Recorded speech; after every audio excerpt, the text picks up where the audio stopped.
but we're going to go ahead and get started.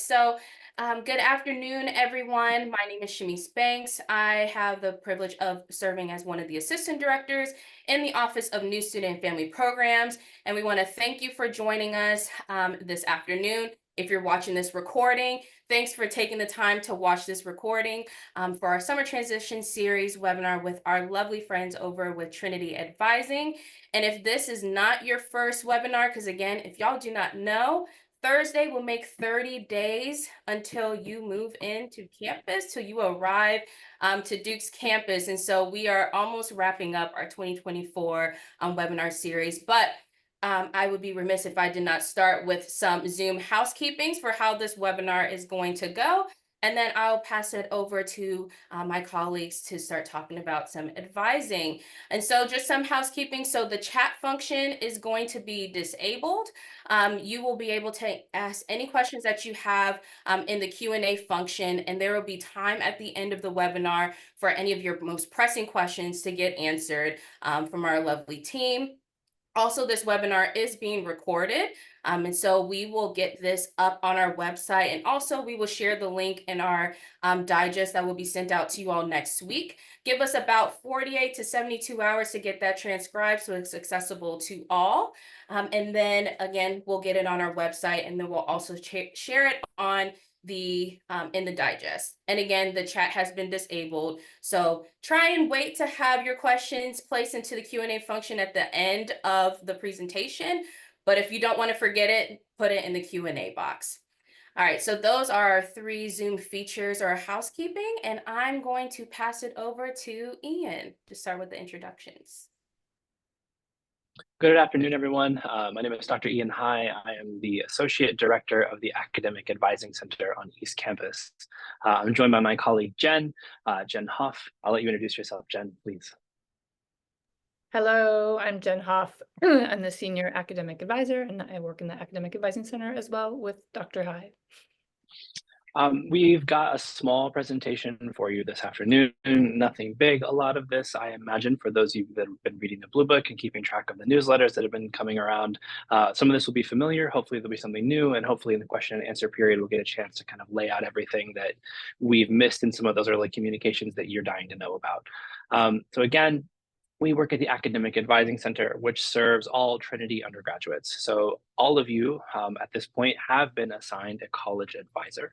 Some of you may have even met with your advisor at this point. Some of you may have not. We'll kind of address that if that hasn't happened. It's not a big deal. There's still lots and lots of time. It's actually, we're still in the very comfort zone around meetings are kind of beginning to happen at this point. I'm going to share my screen really quickly, and then we'll move through some of the information around Trinity Advising that we can share with you. So first and foremost, welcome. We're absolutely delighted to begin welcoming you all to campus. One of the things that between New Student Family Programs from Shamice's office and our own is that we feel really lucky to get a chance to welcome you all to this place. Not only to answer your questions and provide useful information to help you think through different things, but actually get a chance to say hi, like we're a person, and there's a lot of people who are working really hard to get this place ready for you and to get you ready for this place. So first and foremost, welcome. This is the Academic Advising Center. For those of you maybe from your tours or from looking online, this is East Campus. This is where you'll be living in your first year. Back here behind this building is the Academic Advising Center. We share it with our colleagues in the Academic Resource Center who are upstairs in the building that I'm in right now. The idea here is we're going to try to kind of propose this idea that you have a college advisor, but at the same time, they probably don't work in my office. But this office is here on campus for you, in particular for drop-in advising and specialized advising in particular. You will have access to your college advisor, who is your primary person who will answer questions. Sometimes you just have a quick question and you want to drop in and talk to somebody who's knowledgeable for a quick 10, 20 minutes. You don't need to send an email and set up a meeting with your advisor. The idea is, hey, I just have a quick question. That's what we're here for. You can also set up individual advising meetings with my colleague Jen, or with myself, or with our director, Madhavi Strasburger, who is more than happy to meet with the student for longer appointments. The idea is saying, like, I've actually been getting lots of different conflicting advice. I'd love to talk to one other person, get your opinion, get your take on this. Our office also houses our specialized advisors. We have disciplinary-based advisors for the natural and quantitative sciences, the arts and humanities, the social sciences. So if you begin to explore classes and start to have questions about what's the difference between political science and public policy, I'm kind of torn between these two things, or I don't know whether I should be doing stats or whether I should be doing econ. I don't know where my heart is or where my passion is. We have some people who are really knowledgeable about these fields who can help you figure out what the differences is, strategically how you might move through both of them or through one of them. So again, the Academic Advising Center here is here to coordinate your relationship with your college advisor, who is your general everyday, the person, your primary point of contact. But sometimes when you need something a little bit extra or something a little bit more or a second opinion, that's where our office comes in. So just so that we're on the same page when we talk about what academic advising is, we think about academic advising as both a noun and a verb. It's a process and a relationship. It is meant to identify and advance your success. Now, we don't have a shared agreement on what student success looks like, in most part because that's up to you. For some of you, the idea here is I'm leaving with a Duke degree. That is the definition of success. Some of you want to have a degree and start a company, build a network, you want to double major, you want to start a research project, you've got real ambitions. The idea here is your college advisor is going to help you take the initial steps in that direction. So through academic advising, we want you to feel welcome in this place. We also want you to begin thinking critically about your own academic pathway. One thing that a lot of students come in is they think their advisor is here to tell them what to do. And there are times when your college advisor will lay out policy. For example, all first-year students have to take Writing 101 and a seminar in their first year. That's non-negotiable. That's how that works. Your advisor is going to say, hey, you need to be taking Writing 101 this semester to be in compliance with this policy. In general, your advisor is not going to tell you what to do. Your advisor is going to help you think through the options that you have. So in many ways, think about your college advisor as a thought partner, someone who you can go and say, hey, what should I be worried about if I go down this path? What are the exciting things that may open up if I choose this door? I'm debating between these two classes. What do you think is kind of the best way for me to go? And that person's going to say, based on what I've seen in the past, or based on what I've heard from you about your deep interest in the German language, like maybe the study abroad in Berlin program is the right one for you. The idea here is your advisor is meant to be not an all-knowing authority, but somebody who you can go to be vulnerable, to be honest, to ask hard questions. They may not have every answer about every question that you ask. Most of your advisors may work in one department. They may work in an office like mine. They may not have the deep knowledge of the chemistry curriculum that you're looking for, but they can help you find where that information is and help you sit with it, help you think through it. So again, really getting to know your advisor as a person and as a thought partner, as opposed to just sort of like all authoritative oracle that you can go and consult. That said, there is a really large ecosystem here. There is not just your college advisor. You will also get a major advisor once you declare your major. You will also begin to build relationships with different faculty and other advising partners that are here. We have pre-professional advisors for those of you who are interested in studying law or going to med school or going into a nursing profession. So that you're interested in going into a business school after this. The idea is we have a lot of different specialized advisors who can help you get a sense of what graduate school might ask for you. What's the application process like? What is the seasonal onboarding process for law school? When should I start studying for the LSAT? There are pre-professional advisors to help you with those questions. The Career Center is an important advising partner for us. The directors of academic engagement are the specialized advisors who work in the Academic Advising Center that I met for you earlier. And then later on this summer in August, every student gets assigned to an academic dean. Some of you will never interact with your dean, or do so rarely. Some of you will have reoccurring meetings with your deans. A lot of times this is for policies, when you run into a policy that you need an exception from, or so you need some clarification that your advisor can't provide around university policies. The academic dean is the person who has authority over that space. What I've been talking about, though, is your college advisor. This is, again, your first point of contact. This relationship starts in the summer. Earlier in July, about a week ago, 2 weeks ago now, you were assigned a college advisor. You can see their name in DoCub. They are here to support you through registration and beyond, up until you declare your major, likely in your sophomore year, sometime before the kind of end of spring in your sophomore year. Again, as I said, this person is a thought partner. In terms of timeline, this is where we are right now. Advisees have been assigned. Virtual meetings are taking place. They will run up until August the 5th.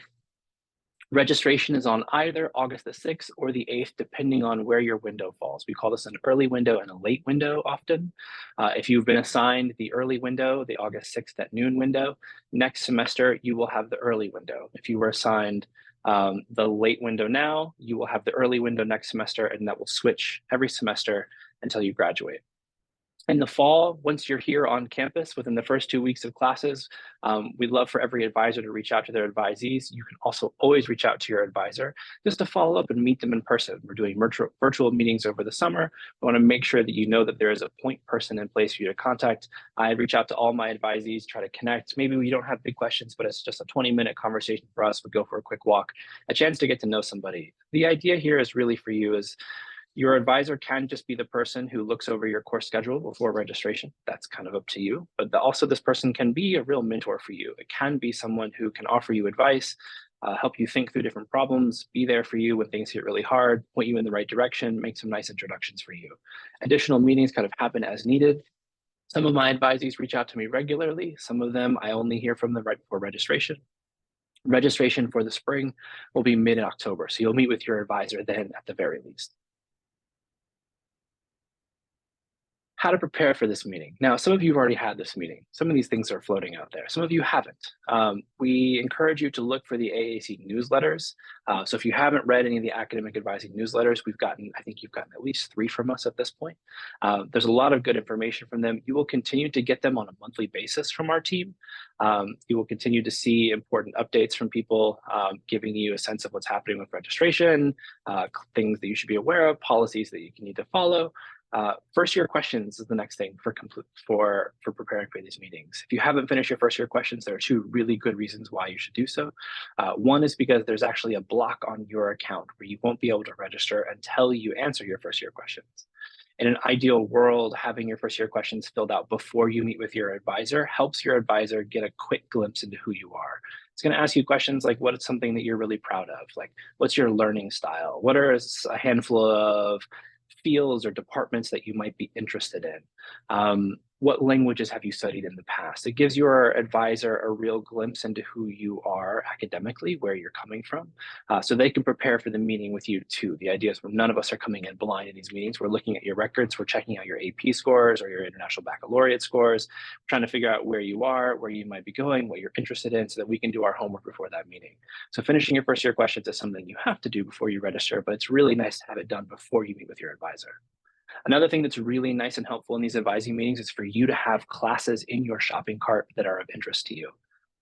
Not just the 4 classes you think you want to take for your schedule, but actually, here are some big picture things that I want to do. Your advisor can then look through them and say, yeah, these are really great. I really love how diverse this schedule is. So many different kinds of classes, different sizes, different disciplines. But they might say, hey, all I'm seeing is natural sciences. I know you're really pumped about getting into marine science, but it'd be really nice for you to maybe take one of these humanities classes. Think about this. Again, their job is not to tell you what to do, right? That's always advice. You are ultimately going to be the one who makes a decision about what kind of classes you take, but it can be really helpful for your advisor to get a sense of what you're interested in. They can also give you some really nice tips like Writing 101 are small classes. They're capped at 15. If you have the second registration window, you may not get your first choice of Writing 101.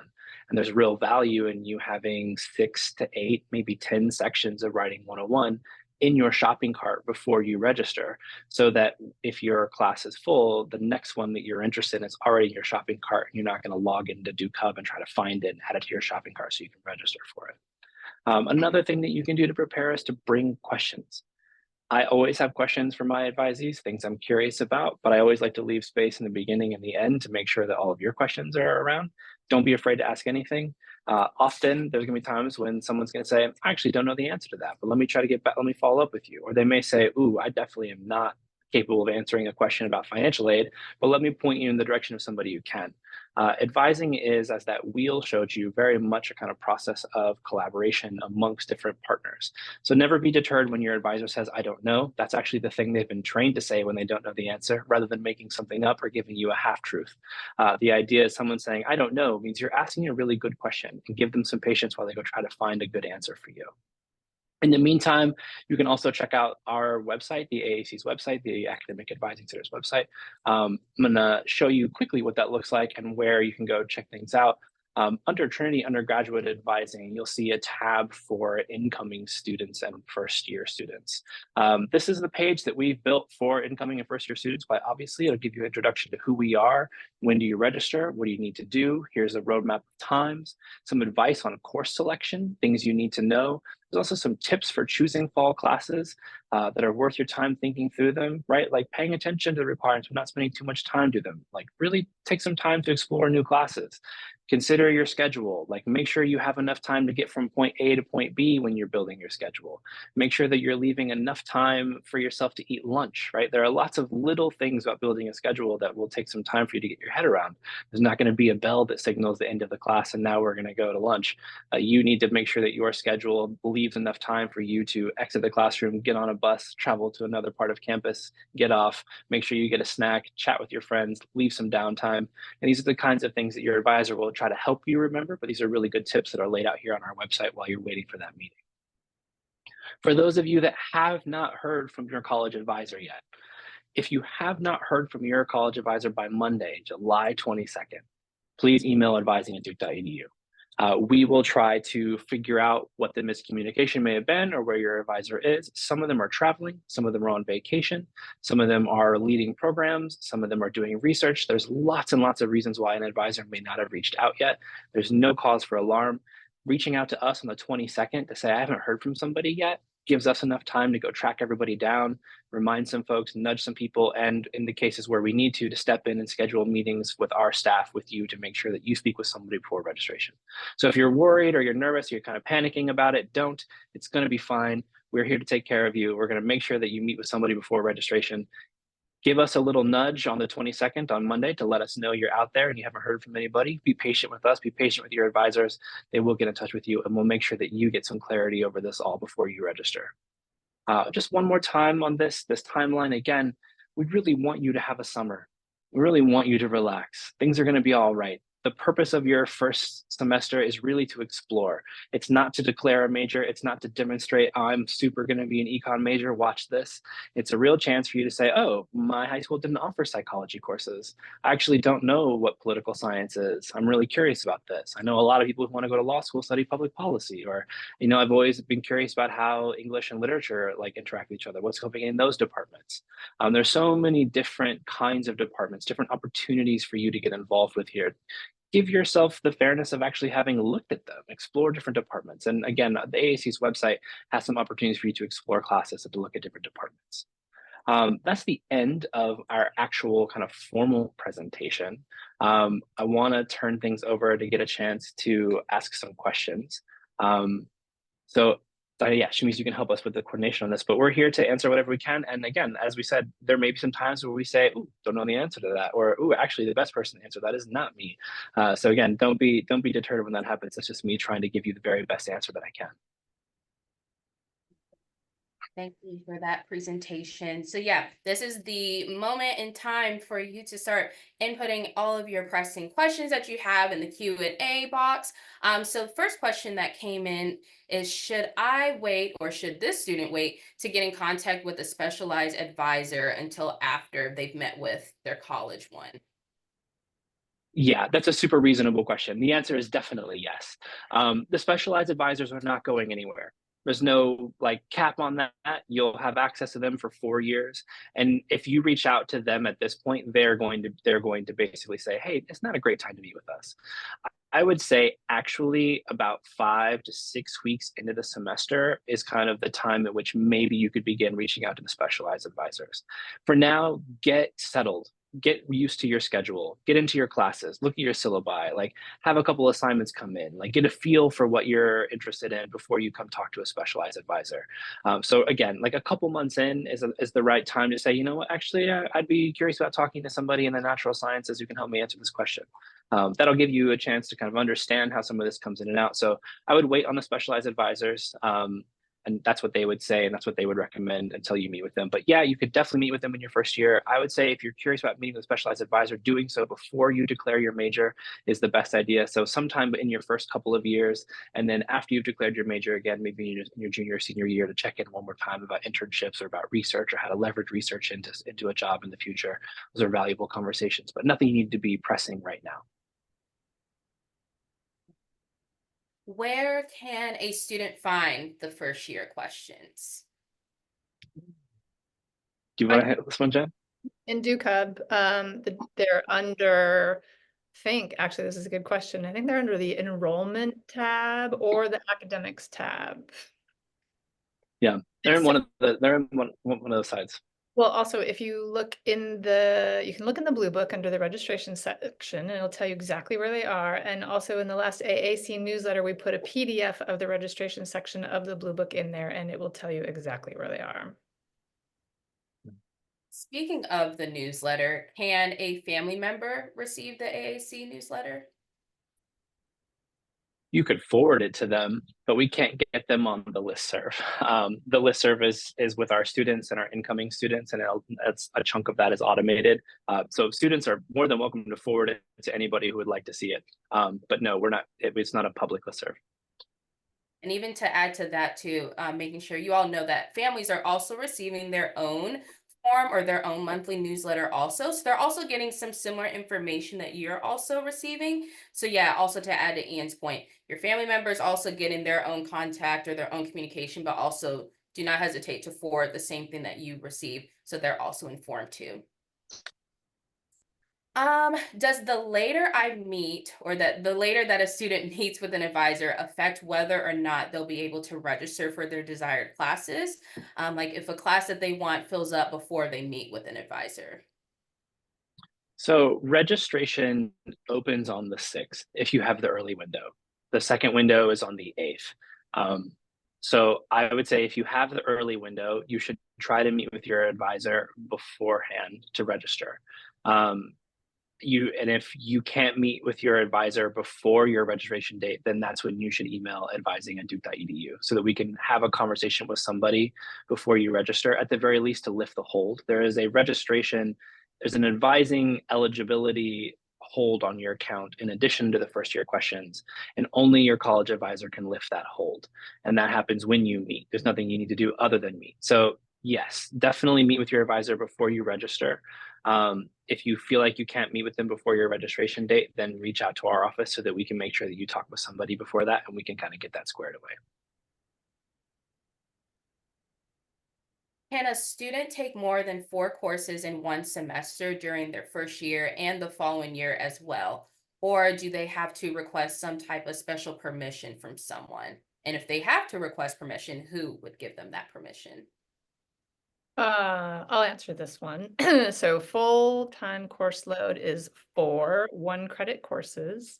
Students in focus will have 4.5 credits for the half credit dinner. Students are capped at 5 credits. So they're capped at 4.5 credits. You can request an extra half credit from an academic dean, but that's not until August. So academic deans are assigned in August, and at that time you could reach out. And the only exception, so you still can't take 5 1-credit classes, but you can take 4 1-credit classes and 2 half-credit classes if your dean says it's okay. And so like half-credit classes are house courses, PE, music lessons, different things like that. And usually the deans will say yes to that. And then for future semesters, it's a higher limit. You can go up to 5.5 credits without dean permission, and then you'd have to request for more than that. Jen, you had brought up focus, and so this question is about focus. So this student is in a focus cluster, and they already see some classes assigned to them on their schedule on Duke Hub. Are they required to take all of those classes, or can they choose which ones they want to take? So the focus office puts the classes that you are in, like basically they do, I don't know how they figure it out, but they figure out, there are some requests made and they put students in those classes. So those are your focus classes. If you have an issue with those classes, you would contact the focus office. And so any students who are in focus are only going to seek out 2 more additional 1-credit classes in order to be in a full-time credit load. And this is maybe worth walking out because this is a thing that when I was a new student, I didn't quite understand, was that once you register, once we've kind of gotten into your classes, your schedule can still change. You can still drop classes and add classes, like even over the summer, right? Like starting on August 10th, you're like, oh, I actually changed my mind. I want to do something else. You can make modifications to your schedule at that time up until through the first week of classes. you can kind of add this to call drop add period. You can drop a class and add a new class if there's room in that class. For focus, that is the only set of classes that you cannot drop yourself. Your advisor can't drop you from those classes. You have to reach out to the focus team. So in the same way that they are the ones who put those classes on your schedule because you applied to the focus program and these are the courses you got into, if you want to not do that, you need to do that. You need to have some advanced preparation by that by reaching out to the focus program because only they can remove those classes. So if it's August 6th and you're trying to register in the next hour and you want those courses off, that's too late to be asking focus to do this. So the idea is, in the coming weeks, you really want to take a moment and say, yes, these are the focus courses that I'm excited about. It's a wonderful opportunity. I'm going to meet a lot of people, have some excellent conversations. I'm going to get to know faculty members early on. Here's why I want to do focus. And then you'll add 2 classes in addition to your focus schedule, because all focus students are going to be in 2.5 classes. You're looking to add 2 additional 1-credit classes to your schedule. If you decide that focus is not actually the opportunity that you want for yourself, you need to reach out to that program to have those classes removed from your schedule directly. This is kind of a twofold question talking about advising. So, one, will an advisor reach out through Duke Hub or through a student's Duke email? And when does a student find out which registration window that they'll be assigned to? Or have they found out about that already? That's great. So it's your advisor will reach out over your official Duke email. They don't have your Gmail account. We don't have whatever you use for admissions. We have the official like at duke.edu email that you've been given by the university. That is where they will contact you. So their name is in Duke Hub. You can find it. If you go to advisor, you'll see the college advisor and that person's name. Again, I encourage you to wait for them to kind of make the first move. Again, some of them are traveling, some of them are with their families. I would encourage you to just kind of sit patiently and then reach out to me on the 22nd if you haven't heard from somebody. For what was the back end of this question? Because that's in Duke Hub. Oh, when your registration window is, that's in Duke Hub. You can see that now. They have been assigned. You'll see it. I believe it's under enrollment. It's in the enrollment window. You'll see it labeled there, and it will tell you either August 6th at 12 noon or August 8th at 12 noon. So you'll see your window there. Also, I just want to add, don't freak out if you don't get all your classes right away. It's okay. You might get a couple of your classes, but you've got your other classes in your shopping cart, so then you can grab those. It's an iterative process. Lots of students will also end up changing all their classes, so they get very stressed about it, but then they change everything anyway. So it's totally fine. Like the window's open, and once the window opens, it's also true that you can continue to make changes all the way up until the time that you are here, and then even after classes start. So it's fine. It's not, even though it starts at noon, it's great to be ready to go. But if you can't, if you can't do it, if you're in a different time zone and that's not going to work for you, it is okay to just register when you can. And so it looks like we have an athlete that asked a question of that they were contacted by their athletic advisor as well as their college advisor. So what's the difference between the two? Great. This is a super great question. I wish I could talk to you directly because I'd like to know what team you're on, because that's going to color a little bit how I answer. Likely, your academic coordinator for the team is your college advisor. You should see their name in Duke Hub under college advisor. But your academic coordinator will be functioning and serving as your college advisor, most likely. There's a handful of exceptions to that. But in general, if you are on a team that has an academic coordinator, that person has also been trained by my office in this role of college advisor. So they kind of have a dual role for you. They're the ones who will help you register. You'll meet with them. And if there's a difference, actually your academic coordinator will be the person to point you in the direction of the right person. But if you have follow-up questions, you can email me directly and say, hey, I was in that webinar that you gave. I have a question. Here's who I am. Here's what team I'm on. Who is my advisor? I'd be more than happy to help you figure it out if it's not clear and do come to you. Is it possible for a student to have a major in Trinity and a second major in Pratt? So say, for example, if they want to major in computer science in Trinity and have a second major in engineering in Pratt. No, but it's the opposite is true. It's possible for a Pratt student to have a major in Trinity, but there's a handful of Pratt minors. ECE is one of them, and I'm not the Pratt expert, so I'm not gonna say, but Trinity students can minor in Pratt, but not major, because the major requires the more foundational structure back end of the engineering in order to get an engineering degree.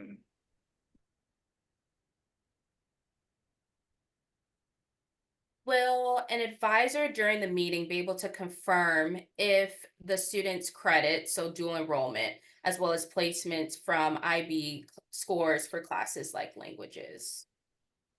It's a super great question. Sometimes this is one of those it depends kinds of moments. At this point, if you have sent your official AP scores, we likely have those. If you have official AP scores and you have not sent them, now is a great time to look at the registrar's website to figure out how to do so, because a lot of AP scores have come in. Now, IB scores come in differently and they're processed differently, which is simply to say that they trickle in. Typically, our AP scores kind of post once they come in. There's kind of a big thing, hey, all my AP scores are now live, but IB scores get assessed differently, and so they kind of trickle in. So some of them will be in, depending on how early you sent them. Some of them will not be. In the cases that they're not be, and you're expecting credit, there are things that you can do where you can reach out to the department and have conversations, but that's getting into the weeds. In the most part, I would say, like, just be patient, speak with your college advisor about it. If they get into a situation where they don't know the answer to the question or how to proceed, they'll reach out to somebody who does. It will, as Jen said earlier, this will work out. You may not get every single class that you want in the first semester. But likely you'll get it sometime in the first year. And you may not get every single thing that you want in your first year, but there are 4 years that you're here. You will have the opportunity to take the classes that you want to take. So if the idea is, I can't get into the stats class that I want to take, that stats class isn't going anywhere. It will be there waiting for you. Is the opportunity to take something in the natural sciences, right? To fulfill a requirement earlier. Everyone is going to be on different kinds of timelines. It can be at this university sometimes this feeling that I'm behind.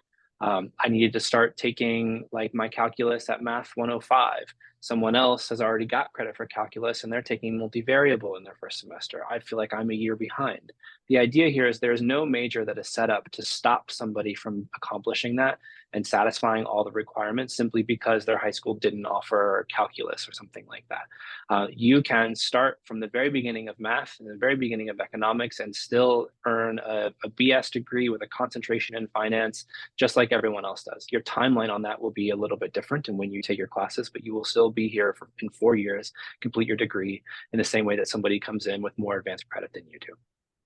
And I would just add for dual enrollment credit, that often takes longer. So I would not be surprised to not see that yet for most students. And all of that stuff is handled through the registrar office. So if you have any questions or issues with any kind of pre-matriculation credit, international credit, it would be registrar@duke.edu, and they're very responsive and quick and will help out.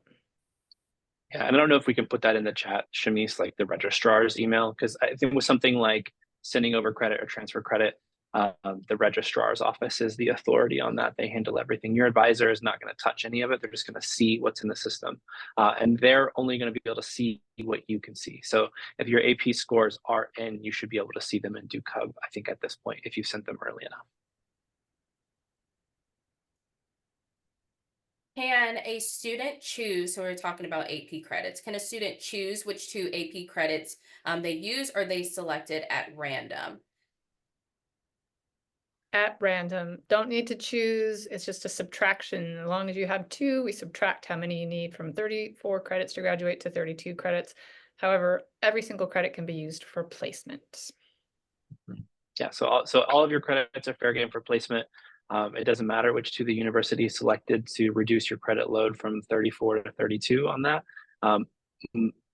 AP scores that can count towards placement will be used for placement if you want them to. They don't have to be necessarily.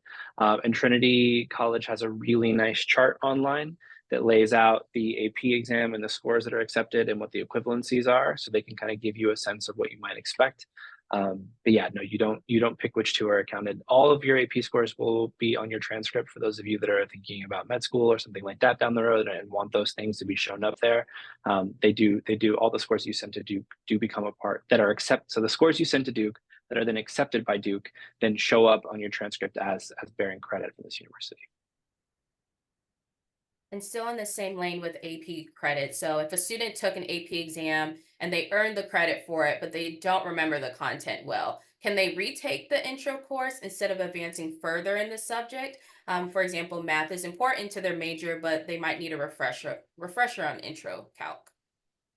This is a really, really great question. And there, the almost always answer is 100% absolutely. If you really feel like, hey, I actually kind of like crushed the calculus exam, but I feel like I got lucky, or I feel like it's been a year, it's been too long. I would really want to take like Math 111. I'd like to take the calculus sequence here. Absolutely. The math department is actually going to say, is going to caution a lot of you to say, yes, you got a 5 on the calculus BC exam, but that doesn't necessarily mean you should be jumping into multivariable calculus right now. They're going to ask you what your SAT score is. They're going to ask you what your ambition is. Several of you may be accustomed to taking whatever the hardest level math class that your school offers is. That's not necessarily the best strategy for moving forward here. If you want to go into mathematics and study math, then that's a different conversation. But if you're here to study marine science, you don't necessarily have to take advanced multivariable calculus, right? In fact, like a kind of basic premise in calculus, you might be served moving into stats a little bit earlier than somebody else. So the idea is that's what your advisor is here to help you figure out, not just what's the hardest class I can get into, but in fact say, actually, I don't really want to jump into that right now. I actually would like to kind of maybe waive the second semester of the second year calculus and I'll do 111. I'll take the credit for 111, but I am going to take 112. There is one exception to this, and this is the chemistry exam. The chemistry department, this is not true any longer. I trust you. But, okay, no. Keep going. If you have a 5 on the AP chemistry exam, there is a particular course that you must take in chemistry if you have a 5 on the exam. And the department doesn't let you waive that one. That's the one exception. But in general, the answer to your question is yes, you should take the class that feels right, not the one that your score told you should be in. You should listen to the department. All departments that have placement questions like this, like math especially, chemistry does too, they have placement pages on their website. Those are really great resources for you to turn. I put all my students towards those. So if you have a question about a particular department and your AP score, going to that department's website and looking for like undergraduate or courses or placement guides, they will help you figure out how to think about your score and where that might help you place into their curriculum and what your options are in terms of stepping back or kind of stepping forward. That's what I was going to say. Also for math, there's a calculus self-assessment. So you can do the self-assessment, which is very helpful. And math also has excellent placement pages and a supervisor of first year instruction. So if you read everything and you do all the things and you're like, still not sure what the right thing to do is, you can reach out to them. And they also have an open house, like a placement open house before classes start. So you can also chat with someone in person. Yeah, if your question is about placement into math, math has really nice placement exams. I pointed a student towards one actually earlier this afternoon. They're debating between taking Math 111 and Math 112. The self-assessment will tell them the answer to that question. And if they still don't know after taking the self-assessment, then they should reach out to the supervisor of first year instruction, as Jen pointed out. That's Professor Clark Bray. So these questions are around like the advising for registration. How many backup schedules should a student prepare for registration? And if they're unsure of what they want to major in or really do when they're here at Duke, like what would be an example of an advising meeting, or how could they prepare for that meeting or that conversation? Yeah, that's great. I would say don't try to overwork this idea of here are my 5 different schedules that might happen. I think that's a perfect way of approaching it, but I think having these things in your shopping cart that you're kind of broadly thinking about is a nice way to come at it. There are lots of classes that you will get into. I know we kind of do the like, you're probably not going to get your perfect schedule, which is true, but you are going to get some pieces of your perfect schedule. It may not be the ones you expected, it may not be the ones you first thought of, but you will get into some very good classes that you will be really excited about. So your advisor is going to help you think through this a little bit. Like, hey, we're going to get on the wait list for this one. It's a really big class. You're second on the wait list. Chances are you'll come off of it. Or the idea is, hey, that's a 10-person like class that's upper division in English. There's a 15-person waiting list and you're number 15 on this 10-person class. Probably you're not going to get into this course. You should go find something else. I think it's nice to have backups for all of the things that you're a little bit worried about. So the idea of being like, okay, if I'm going to try to take this public policy 155 course because I'm really interested in that, but if I don't get in, then I'm going to start Japanese 101. Like that's a kind of nice way of thinking about it. Like I'm going to work on my foreign language credit, but if I get into pub pol, I'll stop foreign language until I'll shoot for that in the spring. For an advising meeting for somebody who doesn't know their major, that's great. Even if you think you know your major, I like Dr. High, I'm going to push back, and I'm going to say you haven't declared your major yet. You're not allowed to. You're not an econ major yet. Like I know you have intentions, and like let's get into econ 101. Like let's start exploring this. Let's move forward in math. Let's move forward in econ. Like let's plan as if this is going to be true, but also the idea is you aren't that yet. And there's a reason why we don't let you declare your major before you come in, and it's because we want you to encounter different kinds of classes than you had the opportunity to take before. So as someone who doesn't know what they want to major in, that's perfectly, perfectly fine. Like you are, again, not behind. You are not like gonna be scrambling to finish your major. There's lots of time to finish your major.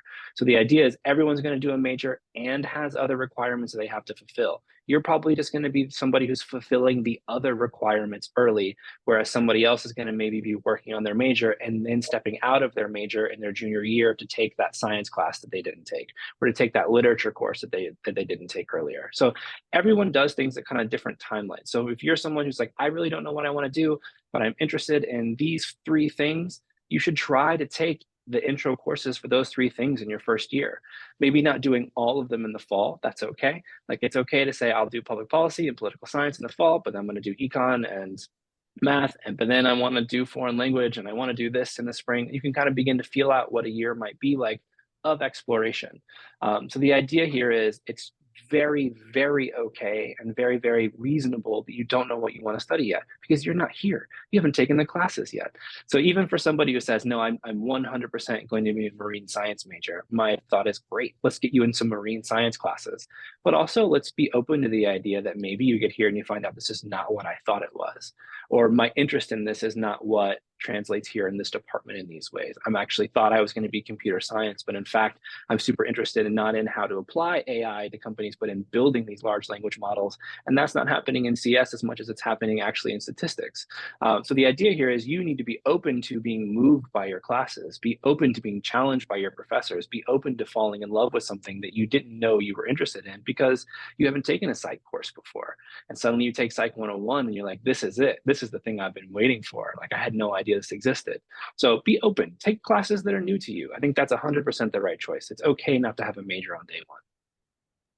The only thing I would add to that is if you're registering on the 8th, look at the classes on the 7th and see what is still open. That will be helpful.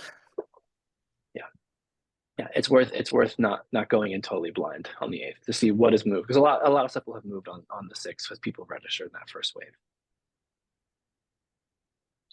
Because I know we talked about Trinity and Pratt, or the difference between the two a little bit earlier. And there's a few questions for clarity. What can a student major in but not minor in? Jenks, you think you answer that? I be in Trinity and minor in Pratt or not?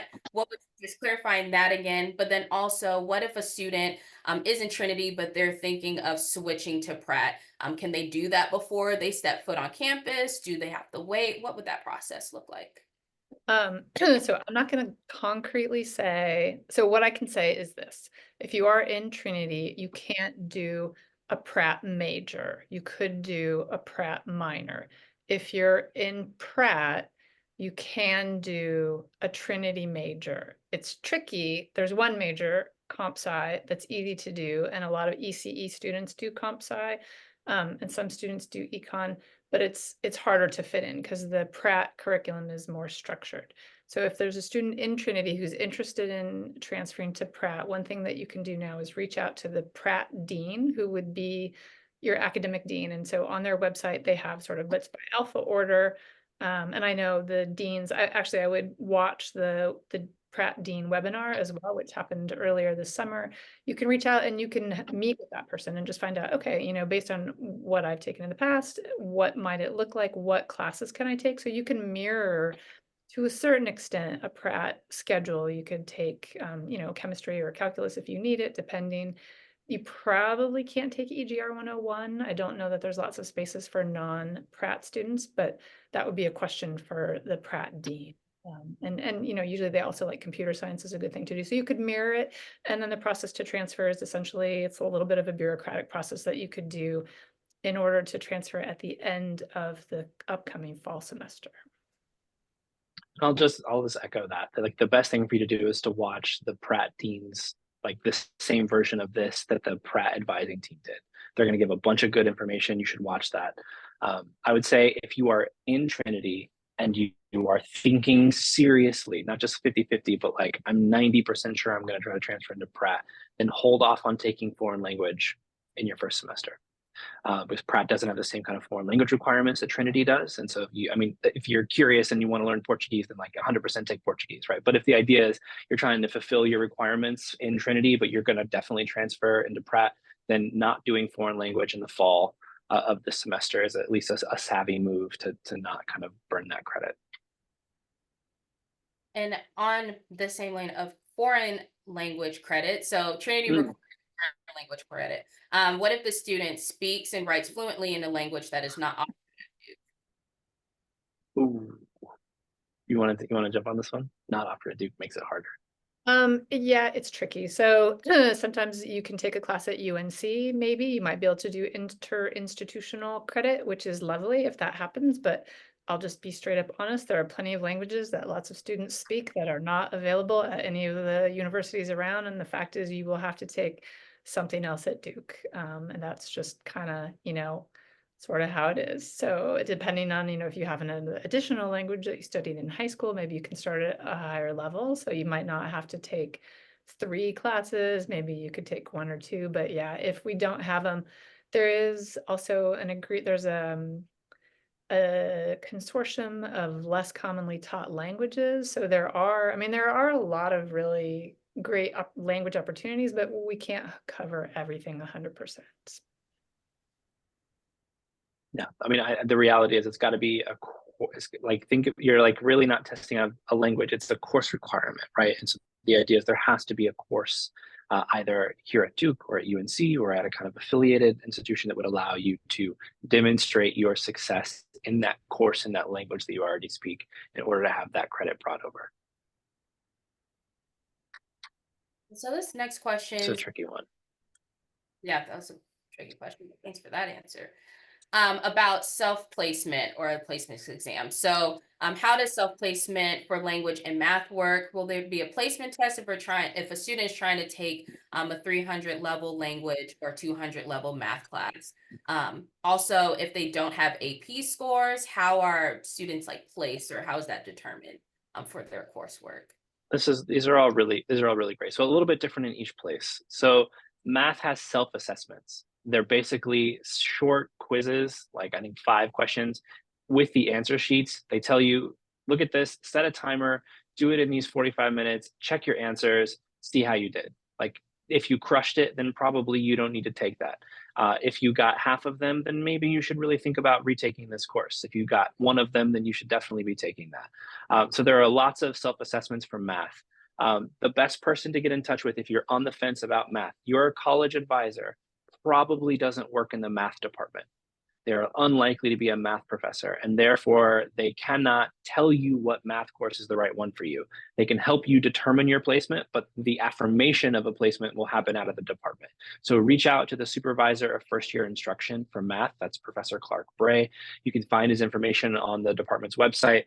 Reach out to him and walk this out. If you do not have the prerequisites for a math course, you will not be able to take them. So just because you want to take Math 202, which is multivariable calculus, if you don't have a 5 on the AP exam, you won't be able to take that. The idea is there are prerequisites, they're courses you have to take, and sometimes prerequisites can be filled by AP scores, sometimes they can't. And so if you don't have the score that does it, you'll just have to take the necessary prerequisite, which is going to be something in the calculus cycle before multivariable. For language, it's a little bit different. You'll see placement language on each of the department's websites. So French has a placement page, Spanish have a placement page. Spanish, for example, shares a lot of old syllabi, so you can look at the syllabi for the courses and get a sense by looking at the syllabus to say, all of this is a review for me. Probably you should be in a different one, but they kind of lay out how many years of high school did you have? What was your AP score if you took it? What's your comfort in this language to kind of help you determine placement? But they have a range of things from 101 to 102. There's also 203 and 204. You can place into any of those. If you're someone who's like worried about this, check out this. You can reach out to the director of undergraduate studies and or the placement email address they reach out to say, hey, here's my background in this, here's my fluency level, here's what I'm thinking, what do you think about this? On the first day of class, the professors are going not to evaluate you in the sense of a quiz, but they are going to check to see if you are in the right room. They don't want somebody who's fluent in Spanish trying to sit in the back of Spanish 101 to do that. They're going to tell you you are in the wrong class. They also don't want somebody who actually has maybe only got 2 years of Spanish who tries to jump into Spanish 300 in order to fulfill their requirement early. They're going to speak to you in Spanish and they're going to be like, right? And then you're going to either say, or you're going to answer them, right? They're going to help you determine whether or not you are in the right room, which they will then tell you either, hey, you need to go down or you need to move up. So there is some shuffling that happens based on this. You can look at their evaluations. You can reach out to their placement guide, like to their placement coordinators that can do that. There's only 1 or 2 languages that actually have mandatory placement exams. I think Russian is one of them. So if you're a student who's wanting to move forward in Russian, I think there actually is a formal placement exam you would take before you enroll. But again, check out the websites of the departments that you're interested in engaging. They have a lot of really rich information on there, and each department handles this a little bit differently. So you'll go find out exactly how they navigate it. And then if you have questions, it's a really great question for your college advisor. Hey, I was looking at the French website and I saw this. How do I send an email to someone like this? Like, what's the appropriate protocol here? Or like, I'm kind of on the fence between math. I did the self-assessment. Who should I reach out to? And they will point you in the right direction. So these next questions are about writing 101 seminar classes. Does everyone have to take a writing 101 in a seminar class in the first semester? For writing 101, is that something that students will find out if they're taking it in the fall or in the spring? What does that process look like for those courses? Also, a super great question.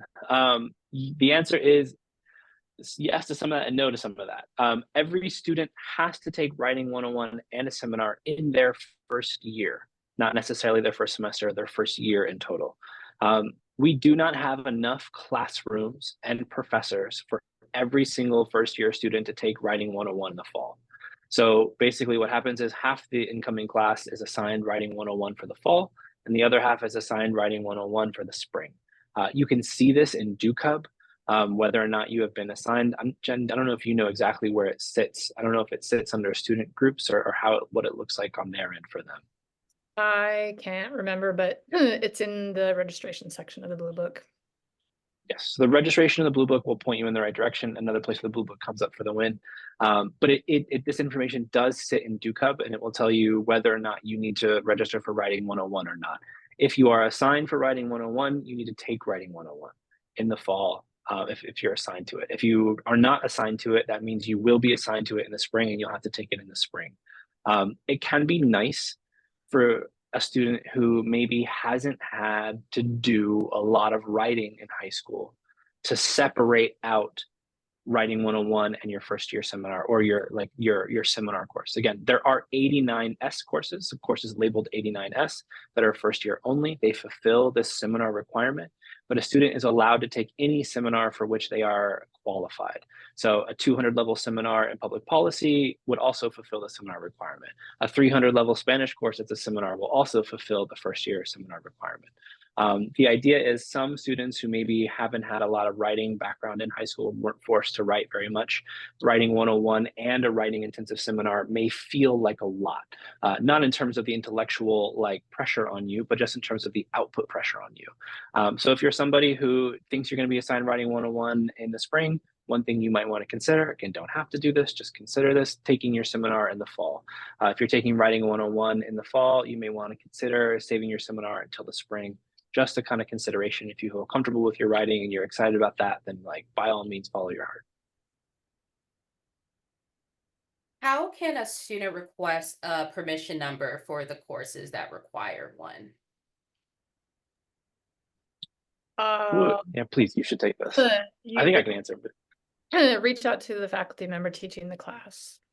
And there are help guides for using permission numbers. Just a little bit trickier when you're doing the actual registration.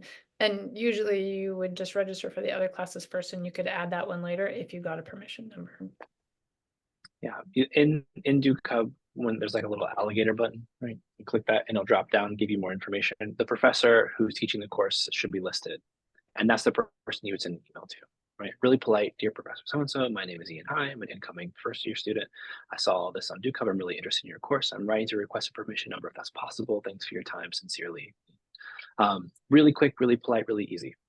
They will let you know, yes or no, thumbs up, thumbs down, how it's going to go. Do it early.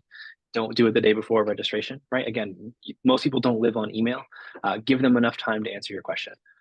The registrar, if you were to Google Duke registrar help guide permission number, something like that, it will pull you up like an actual help guide from the registrar about how to take that permission code and use it in Duke Hub.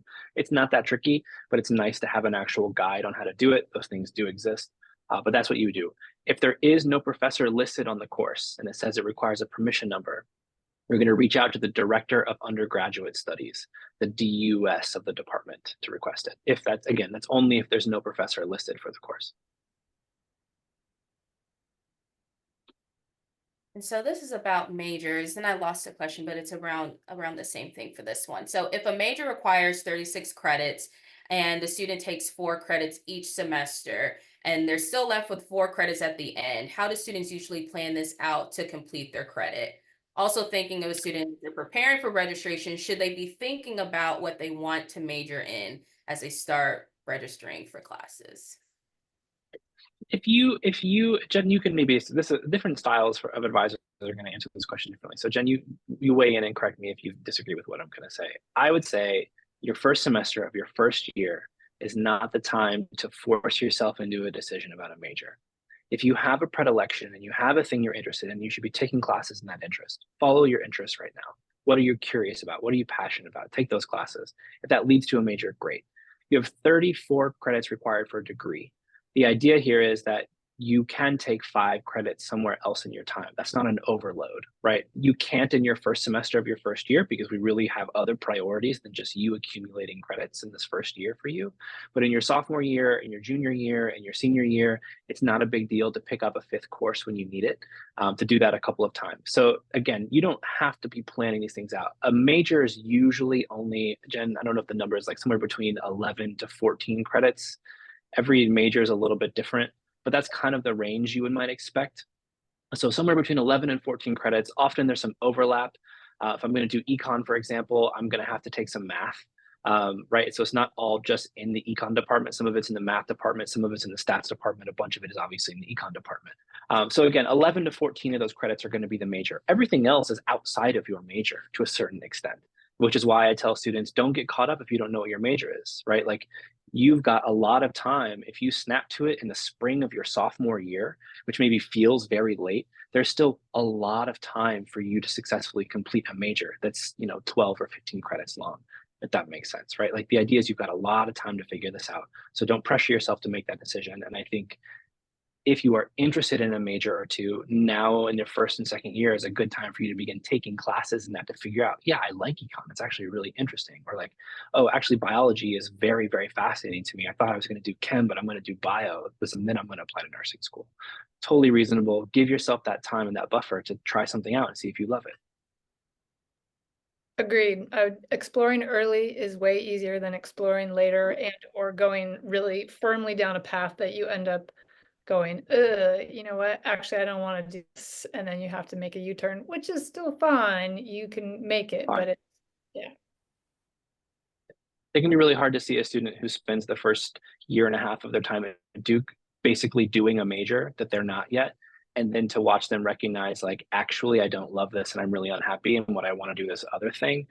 And then they're kind of pivoting because instead of spending that first year and a half taking lots of different kinds of classes and exploring their interests, they've really narrowly focused on one thing. And now they're kind of put themselves in a position where they're feeling a little pinched because the first year and a half were basically them doing X major, but now they need to unwind that. And that could be really hard.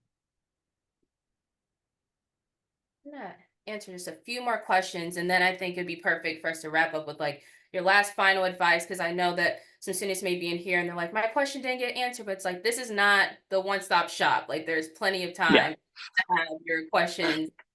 Like, that's what we're here for. So this question, where's I just lost it?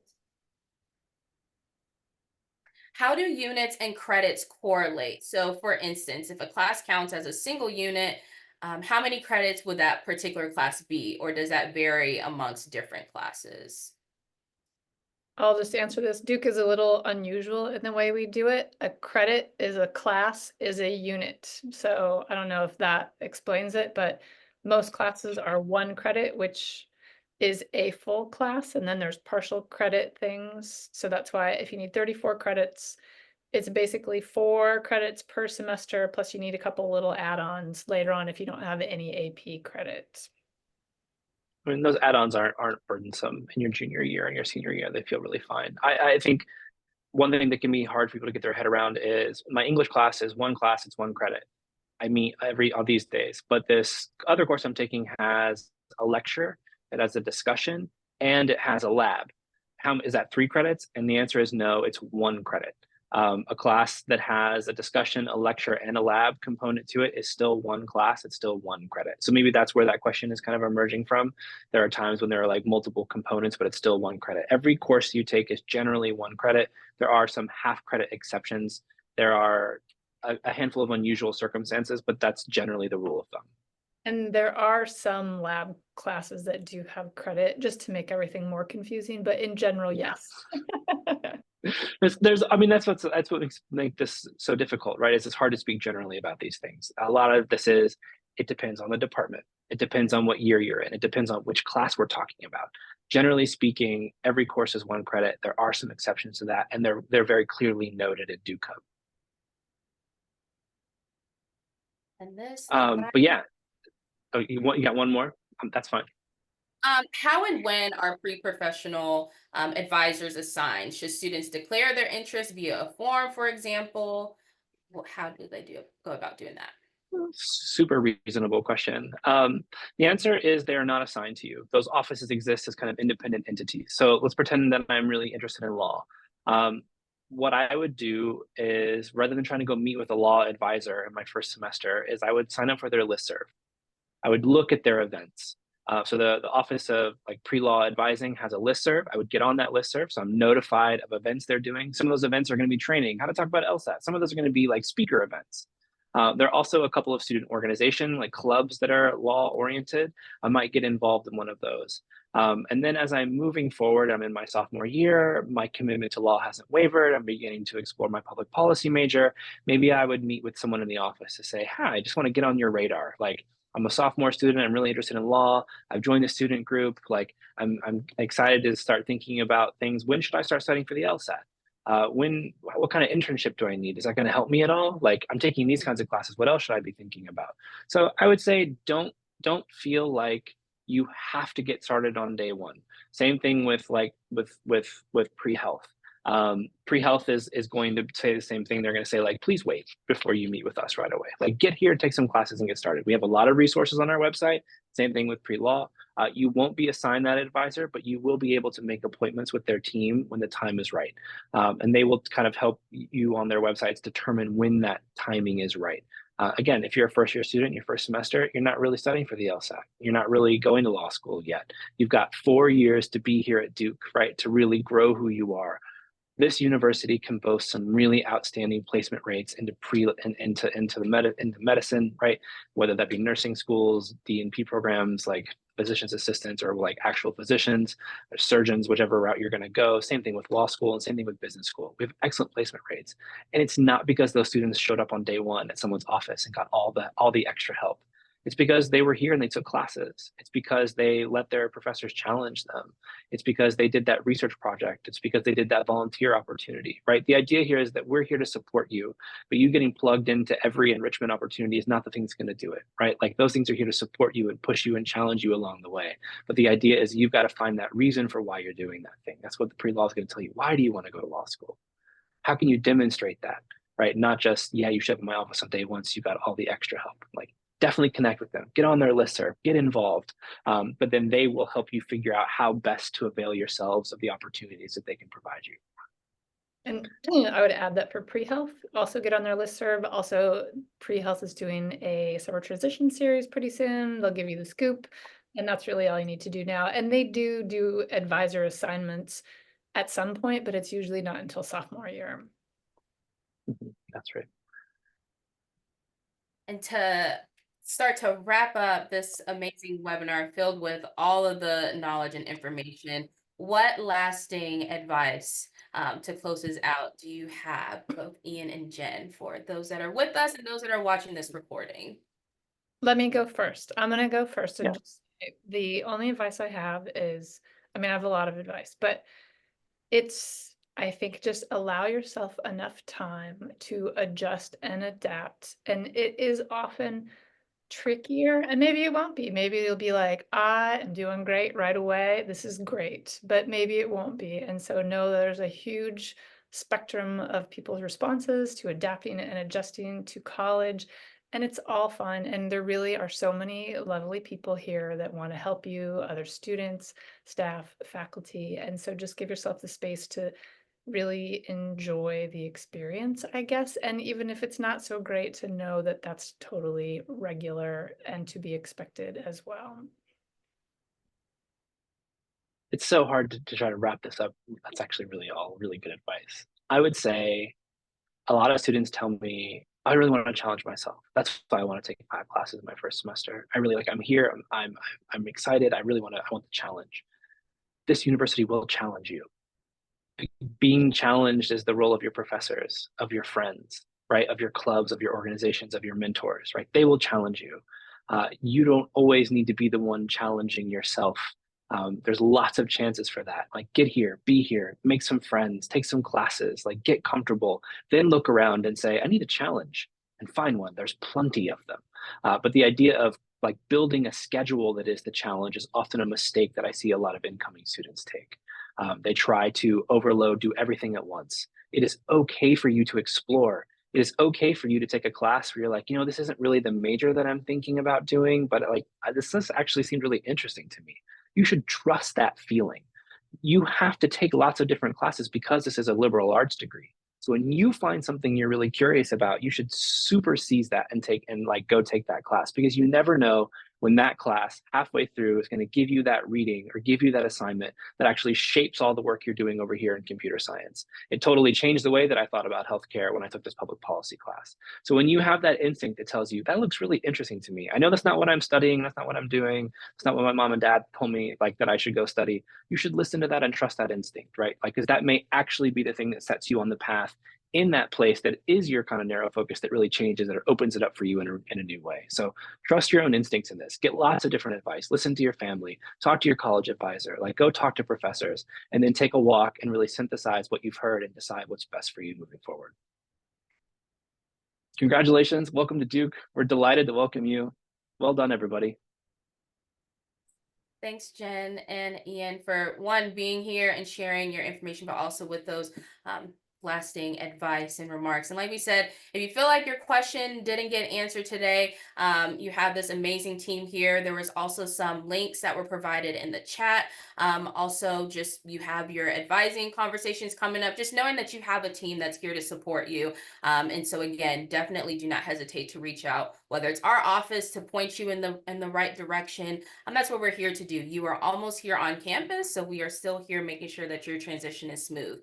And so like it was alluded to, we have 2 more summer transition series webinars in the month of July. So next Tuesday is the pre-health advising, and then the Tuesday after that is the getting to know Duke Community Standards and resident life policies. And then we wrap up this webinar series with our preparing for move-in and orientation, the big one to wrap up this summer transition series webinar. So definitely make sure that you are still checking your Duke emails, still reading your weekly digest and your AAC newsletter to stay up to date with all the things that are going on. But again, thank you all so much for joining us this afternoon. And for those that are watching this recording again, I hope you all have a great rest of your day. Thanks, everyone.